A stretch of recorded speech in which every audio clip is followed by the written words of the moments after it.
क्या कभी आपने ये सोचा है कि सारे इंटरव्यूज इंग्लिश में ही क्यों होते हैं, जबकि सिलेक्शन के बाद क्या होता है, ज़रूरी नहीं है कि आप इंग्लिश में ही बात करें। आप में से कईयों के साथ ऐसा होगा, आपने इंग्लिश में इंटरव्यू दिया लेकिन उसके बाद आप अपने कोवर्कर से हिंदी में ही बात कर रहे हैं।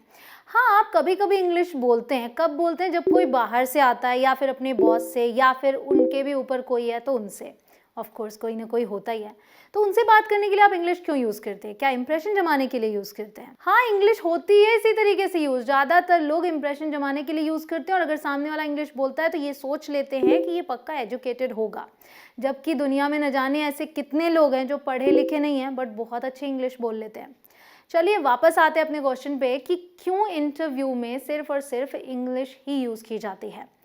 क्योंकि इंटरव्यू लेने वाला जो इंटरव्यूअर है वो सिर्फ और सिर्फ आपकी नॉलेज नहीं चेक करता। उस फील्ड की नॉलेज तो आपको होनी ही चाहिए, लेकिन अगर आपकी कम्युनिकेशन स्किल अच्छी नहीं है तो आपको जॉब नहीं मिलेगी। तो चलो, कम्युनिकेशन स्किल के लिए तो कोई भी लैंग्वेज देख सकते हैं, लेकिन सिर्फ इंग्लिश ही क्यों?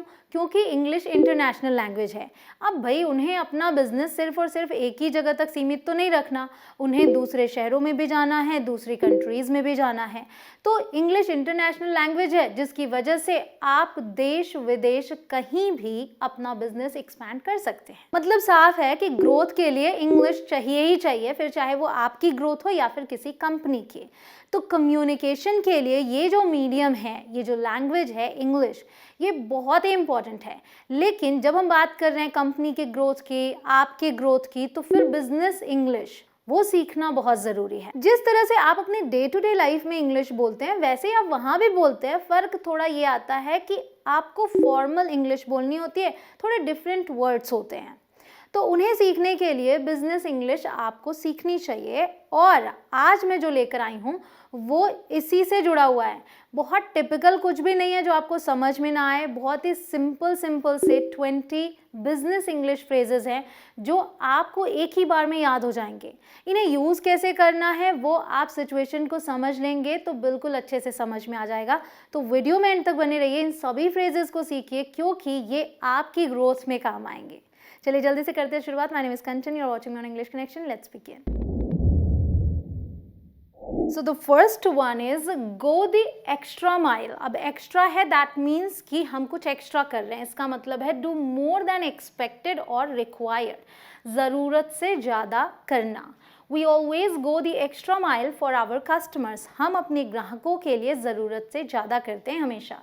अगला है कट कॉर्नर्स। ऑल राइट, मान लीजिए ये एक स्क्वायर है और इसमें मैं कह रही हूँ कट कॉर्नर्स। अगर मैं इसे कर रही हूँ दैट मीन्स कि ये छोटा हो रहा है, ठीक है। Do something in a cheaper और easier way but with less quality. Of course, अगर आप किसी चीज़ में पैसे कम लगाते हैं, मतलब पैसे बचा लेते हैं, तो उसकी क्वालिटी कहीं ना कहीं कम हो जाएगी। अगर कोई चीज़ मुश्किल से होता है बट आप उसको और इजीली करने की कोशिश कर रहे हैं, मतलब ज़रूरत जितने की उतना आप एफर्ट नहीं डाल रहे हैं, तो भी उसकी क्वालिटी कम होगी। तो समय और पैसे बचाना, ये इसका मतलब होता है। इफ़ यू कट कॉर्नर्स, अगर आप समय और पैसे बचाएंगे and don't apply a top coat, और टॉप कोट अप्लाई नहीं करेंगे, then the paint probably is going to come off faster. तो वॉल पर जो पेंट है वो संभवतः क्या होगा, जल्दी, मतलब फास्टर, और जल्दी उतरेगा, निकलने लगेगा। अगला है डाउन द लाइन। इसका मतलब होता है at some point in the future, भविष्य में कभी, डाउन द लाइन।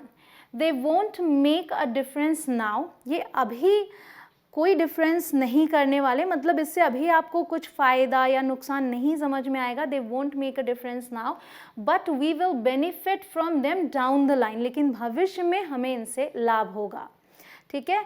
अगला है going forward, means from now onwards, अब से। Going forward, I want you to work on your time management. अब से मैं चाहती हूँ कि आप अपने टाइम मैनेजमेंट पर काम करें। अगला है put something on the back burner. Put something on the back burner means give something low priority. आप जानते हैं जो जिसमें 4 बर्नर्स होते हैं, ऐसे भी गैस आते हैं। अब अगर आप यहाँ पर खड़े हैं तो आप इन दोनों पर वो पतीले रखेंगे जिसमें आपको काम करना है। मान लीजिए आप पोटैटो बॉयल कर रहे हैं तो उसको पीछे रख देंगे क्योंकि उसमें कुछ भी नहीं करना है, ठीक है। मान लीजिए दाल पक रही है तो पीछे रख देंगे उसको, तो उसको आप लेस प्रायोरिटी देंगे, कम प्रायोरिटी देंगे। क्यों? क्योंकि अभी जो आपने आगे रखे हैं वो ज़्यादा ज़रूरी हैं। किसी काम को कम महत्व देना इसका मतलब होता है she put her career on the back burner, उसने अपना करियर बैक बर्नर पे रख दिया, मतलब उसको कम महत्व दिया। आफ्टर मैरिंग हर को स्टार 2 years ago, 2 साल पहले अपने को स्टार से शादी करने के बाद, ठीक है। तो कुछ और चीज़ें सामने आ गई, वो ज़्यादा ज़रूरी लगी तो करियर उसने महत्व देना कम कर दिया अपने करियर को। गाइस, अगर आपको इस वीडियो से ज़रा सा भी कुछ सीखने को मिल रहा है तो इस वीडियो को लाइक ज़रूर करें, अपने कॉलीग्स या फिर कोवर्कर्स के साथ इसे शेयर ज़रूर करें। और अगर आप चैनल पे नए हो, अभी तक सब्सक्राइब नहीं किया, तो नीचे आ रहे बटन को क्लिक करके सब्सक्राइब करें, उसके बाद बेल आइकॉन को प्रेस करें so that you never miss an update. अगला है have got a lot on my plate. तो अगर आपके प्लेट में बहुत सारी चीज़ें हैं खाने के लिए, ठीक है, have a lot on my plate, तो इसका मतलब है have a lot of responsibility. मतलब ये खाने से रिलेटेड नहीं है, इसका मतलब है कि इतना ज़्यादा खाना है प्लेट में तो जगह नहीं है ना, वैसे इतनी रिस्पॉन्सिबिलिटीज़ है मेरे पास, या फिर मैं इतना बिजी हूँ कि मैं और कुछ नहीं कर सकता। बहुत काम या जिम्मेदारियाँ होना। I just have a lot on my plate right now, अभी मैं बहुत बिजी हूँ, मेरे पास बहुत काम है। While I am finishing up my degree and doing this huge project for work. तो देखिए दो काम एक साथ, तो इसलिए काफ़ी बिजी हैं। Next is set the record straight. इसका मतलब होता है correct mistake and say the truth, मतलब गलती को सही करना और सच बता देना। The manager thought Kiara was to blame, manager को लगा कि कियारा दोषी है, but she soon set the record straight, लेकिन उसने जल्द ही सच बता दिया कह सकते हैं, या फिर गलती को सुधार लिया। ओके फिर है कॉलिंग द शॉट्स। इसका मतलब है मेकिंग द इम्पॉर्टेंट डिसीजंस, महत्वपूर्ण निर्णय लेना। Do what you are told, जैसा कहा जाए वैसा करो। I will call the shots, I will call the shots means मैं निर्णय लूंगी। फिर है get the ball rolling, means get started on something or to begin. तो कोई काम शुरू करना है तो आप ये बोल सकते हैं गेट द बॉल रोलिंग, शुरू करो। I will get the ball rolling by introducing the first speaker, पहले स्पीकर को इंट्रोड्यूस करके मैं शुरुआत करूंगी। अगला है cut to the chase, means get to the point without wasting time, जिसे हम कहते हैं कि घुमा फिरा कर बातें मत करो, सीधे मुद्दे पर आओ। Just cut to the chase, सीधे मुद्दे पर आओ। Are you going to finish the report on time or not, तुम रिपोर्ट को टाइम से फिनिश कर रहे हो या नहीं।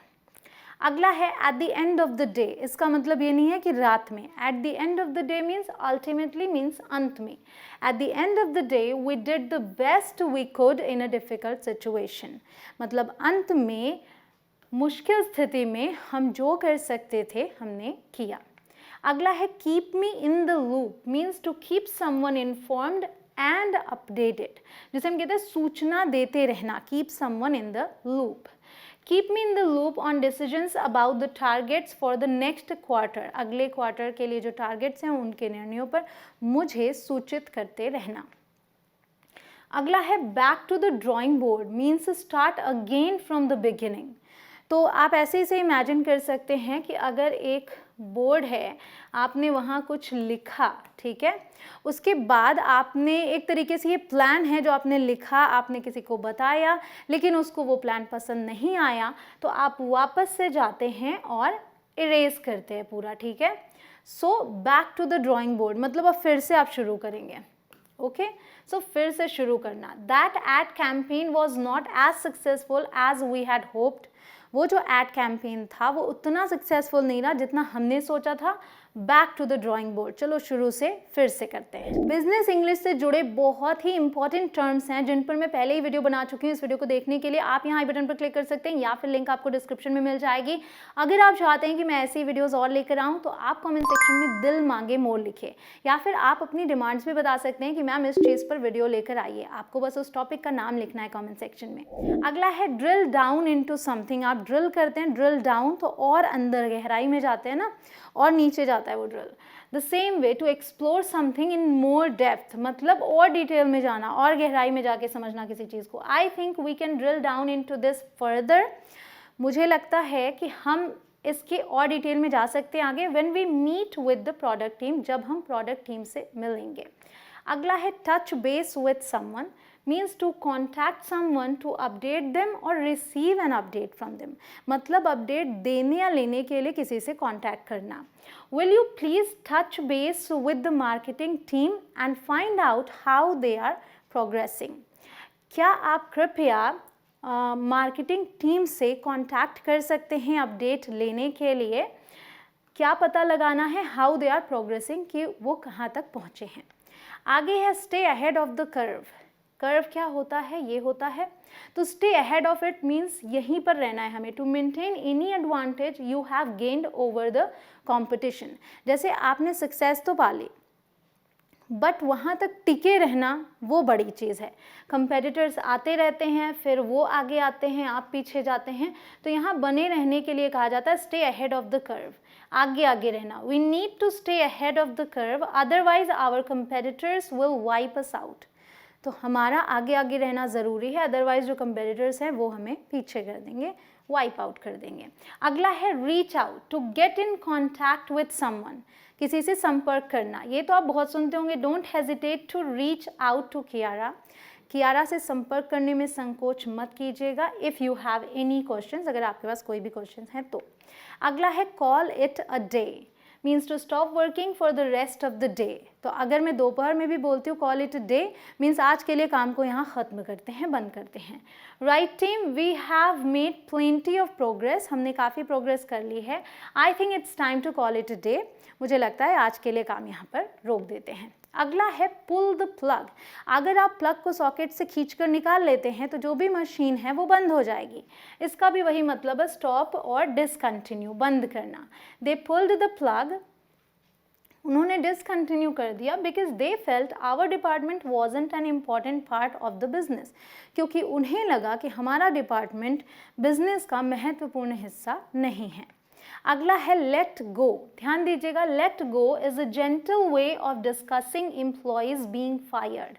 तो अगर एम्प्लॉयज़ को फायर किया जा रहा है, ऐसे में अगर आप ये बोलते हो we need to fire him, वो रूड लगता है। Instead of that you can use we need to let him go. We need to let Simon go, he has been very late almost every day this month. इस महीने लगभग हर दिन वो बहुत देर से आया, तो हमें उसे निकालना होगा। तो फायर्ड बोलने की जगह हम इसका यूज़ कर रहे हैं, बस ये है पोलाइट वे है, since it is considered much more polite. I hope कि आप इन सभी बिजनेस फ्रेजेस को यूज़ करेंगे, क्योंकि जब तक यूज़ नहीं करेंगे तब तक ये आपके काम नहीं आएंगे। यूज़ करना शुरू करें, इस वीडियो को दूसरों के साथ शेयर करें, अपने फ्रेंड्स के साथ, अपने कॉलीग्स के साथ ज़रूर शेयर करें। मैं मिलती हूँ आपसे अगले वीडियो में। जय हिंद।